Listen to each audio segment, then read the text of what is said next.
Before we can start designing our room with Photoshop, we need an image of the room. You don't have to have a lot of fancy photographic equipment or have the skills of Annie Leibovitz to take a good photo for our purposes here.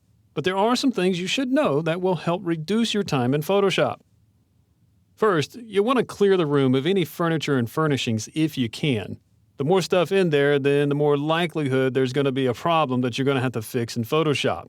The main thing here is that we want to be able to see where the floor meets the walls and where the walls join each other, and then, of course, where the walls touch the ceiling.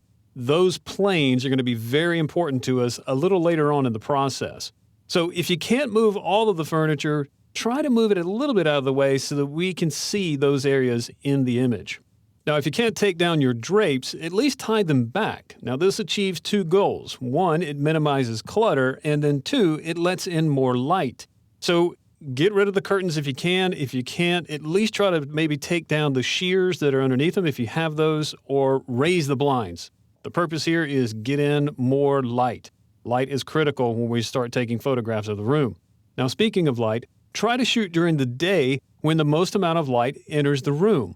But be careful not to shoot too late in the afternoon or too early in the morning. At those times, the sun may be pouring in through the window and cause some shadows or maybe some bright spots on your furniture or flooring. And those can be a little problematic. So try to shoot during the middle of the day when the sun is directly overhead. If you have one, use a tripod. This will keep you from shaking the camera when you take the photo. And it'll also help you position the camera so that you can take multiple shots at the same height. If you don't have a tripod, well, something like a mop handle could be used in a pinch. Just hold the camera in one hand and then put that hand on top of the mop handle and take your shots.